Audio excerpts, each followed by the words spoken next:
जब मैं 2 वर्ष का था तो मेरे पिताजी का स्वर्गवास हो गया। मैं नाम बोलना चाह रहा था पर बोल नहीं पा रहा था। ऐसा लग रहा था कि मानो जीभ चिपक गई और मुझे इतनी गुस्सा आई कि मैं उसे पकड़ करके मारना चाहता था। एक बात तो मैंने सीख ली थी,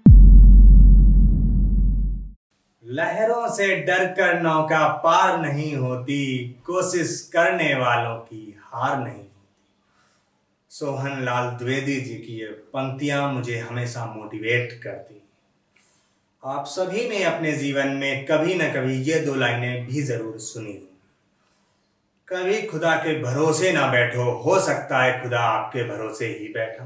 कहने का मतलब यह कि खुदा भी सिर्फ उनका ही साथ देता है जो कोशिश करने में यकीन रखते हैं। नमस्कार दोस्तों, मैं भगवंत हूं।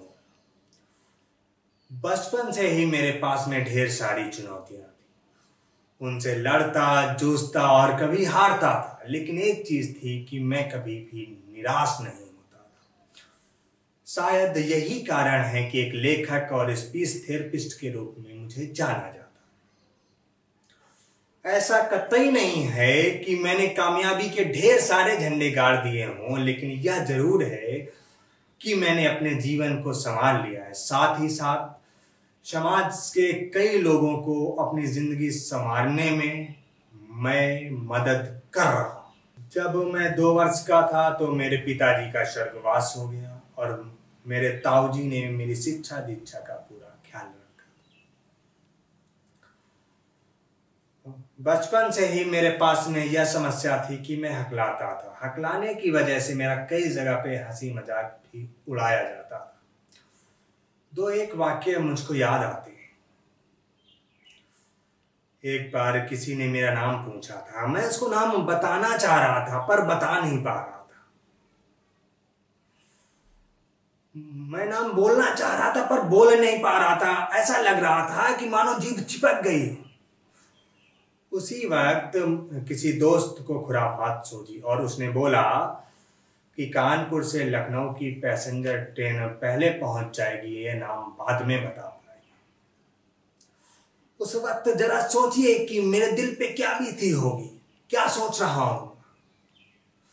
ठीक ऐसे ही एक दूसरा वाक्य याद आता है मुझे कि सड़क पर मैं कई लोगों से बात कर रहा था,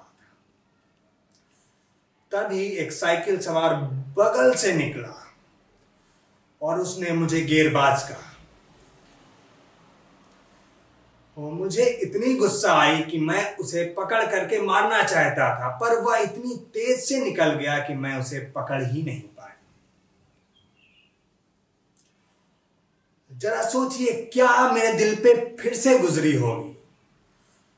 हिचकने लगा था, मैं लोगों से बात करने में डरने लगा था। यहां तक कि स्कूल में जिस दिन वाइवा होता उस दिन जाने से भी डरने लगा। उस दिन या तो पेट दर्द, सर दर्द या बुखार का बहाना बना लिया करता। कहते हैं जैसा आप सोचते हैं ठीक वैसा ही बनते जाते हैं।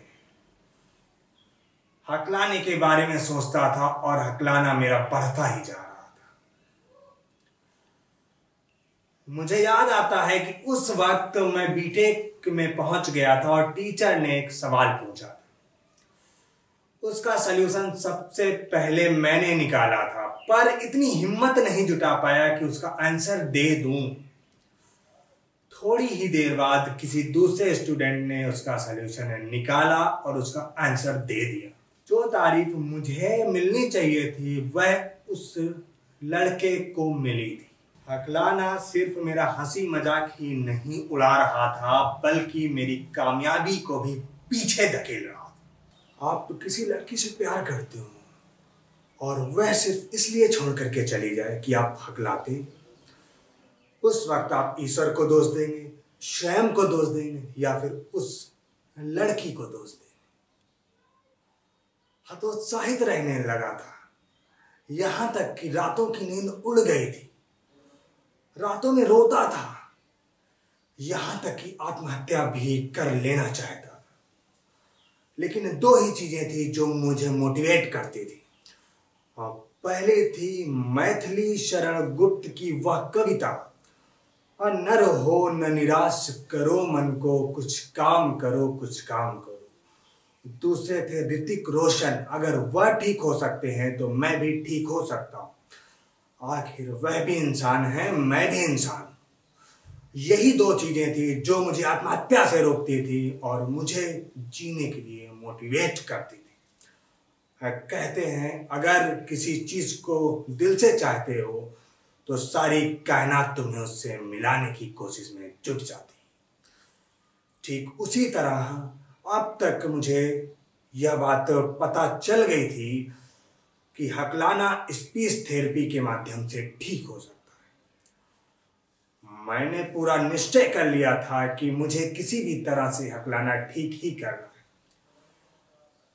मुझे पता लग गया था कि अगर मेरा हकलाना ठीक नहीं हुआ तो बीटेक की डिग्री का कोई फायदा नहीं, लेकिन हकलाना ठीक हो गया तो बीटेक की डिग्री से कोई फायदा नहीं। जीवन में बहुत कुछ है कर गुजरने के लिए। तो मैं कॉलेज सेकेंड ईयर की फीस लेकर के भारत के कई बड़े स्पेस थेरेपिस्ट के पास में गया, लेकिन कामयाबी वहां भी नहीं। पर वहां से मैंने 3 बातें सीख ली थी। 3 बातें यह थी कि हकलाना 3 कारणों से होता है। पहली साइकोलॉजी, दूसरा बिना सांस के बात करना, और तीसरा तेज रफ्तार में बात करना। अब मैं इन तीनों नियमों का पालन करते हुए बोलने लगा था। जब भी कोई सब्जी वाला, ऑटो वाला या कोई भी अजनबी मुझसे बात करता तो मैं इसी स्पीच में बात करता था। जैसे कि मुझे 1 किलो टमाटर लेना है।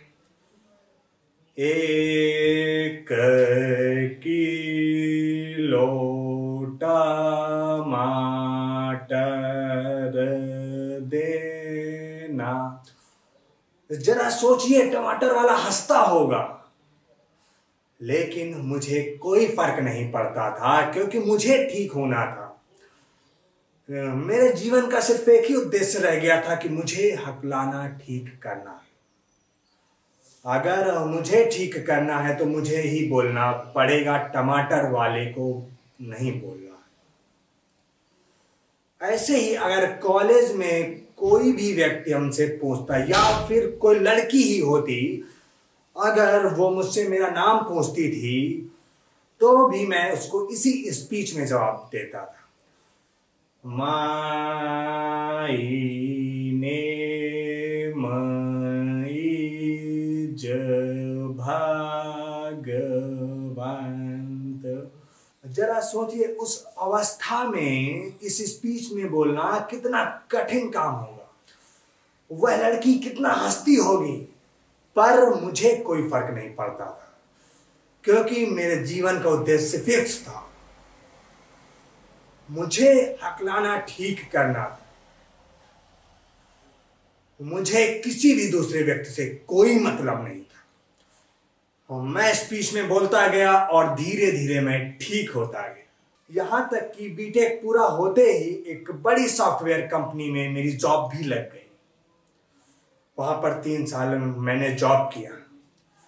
उस वक्त मुझे अमेरिका भेजा जा रहा था, पर दिल में एक बात थी जो हमेशा कचोटती थी कि क्या मेरा जन्म सिर्फ पैसा कमाने के लिए ही हुआ है? क्या जीवन का उद्देश्य सिर्फ धन कमाना ही है? उसी वक्त युवराज सिंह ने कैंसर को हराया था और कैंसर पीड़ितों के लिए यूवी कैन की स्थापना की थी। तो मुझे भी लगा कि अगर ईश्वर ने मुझे यह समस्या दी है और इस समस्या से मैं निजात पाया हूं, तो मुझे भी लोगों की और समाज की इससे निकलने में मदद करनी चाहिए।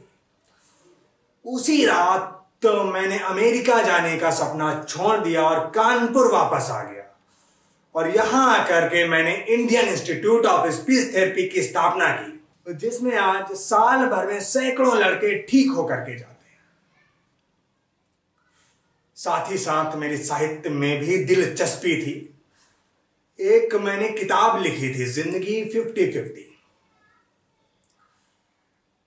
उसको लेकर के जब मैं प्रकाशकों के पास जाता तो वह मुझ पे हंसते थे।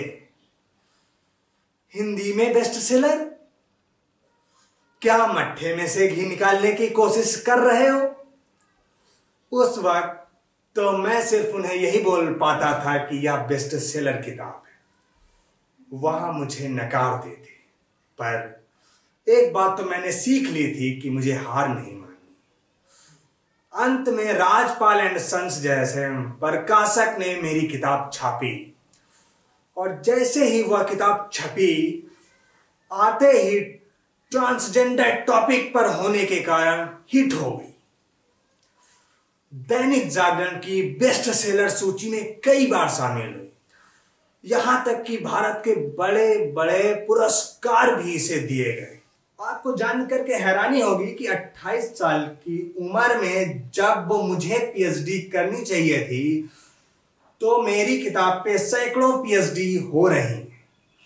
आपको यह भी जानना जरूरी है कि एक लड़का जिसने बीटेक किया है, टेक्नोलॉजी की पढ़ाई की है, अगर उसकी किताब आज हिंदी के सिलेबस में लगाई जाती है तो यह भी एक अचीवमेंट ही है। आपको यह भी जानना जरूरी है कि वह लेखक जो मट्ठे में से घी निकालने का काम कर रहा था, वह आज हिंदी के हाईली पेड युवा लेखकों में से है। अभी एक मेरी लेटेस्ट किताब आई है, बाली उमर, काफी पॉपुलर है। आज की डेट में मुझे कई बड़े लिटरेचर फेस्ट, टीवी शोज और कॉलेजेस से बुलाया जाता है, और वहां जाकर के मैं अपनी किताब और सामाजिक मुद्दों पर बातचीत करता हूं।